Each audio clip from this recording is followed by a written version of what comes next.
Hot inflation and cooling consumer spending are trends that are likely to be intensified by Trump's aggressive moves on tariffs and government spending cuts.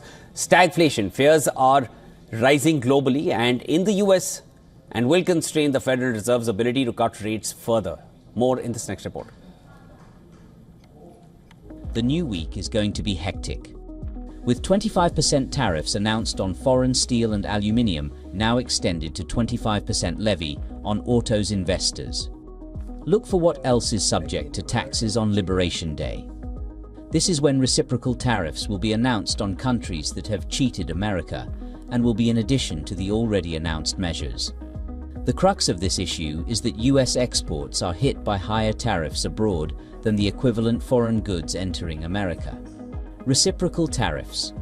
Deal with this, in theory, by matching American tariffs on a product-by-product and country-by-country basis.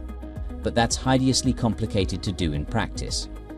These reciprocal tariffs could be longer lasting than the measures we've seen so far. The US administration desperately needs the revenue.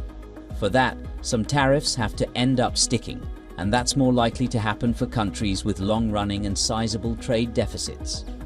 Global markets have taken the brunt of Trump's tariffs so far. World stocks have started to fall again, and investors are quickly recognizing that Trump is more tolerant of market weakness this time. Stock market weakness still looks like one of the more obvious trigger points for tariff de-escalation. Big tariffs also should mean a stronger dollar. But it was striking how little the surprise announcement of 25% auto tariffs impacted FX markets. Either that says tariffs are basically baked into markets now, or investors don't think they'll last. Higher inflation is clearly bad news for consumers. Unsurprisingly, confidence is falling. But does that weaker sentiment map across to the hard economic data? The Fed is skeptical. American consumers don't like tariffs. For Europe, Trump's trade war is a much bigger deal for the 2025 growth outlook than the increase in defense spending. For emerging market nations, the risk is bigger. So, all eyes are on April 2nd to see what will be announced. Business Bureau, WION World is One.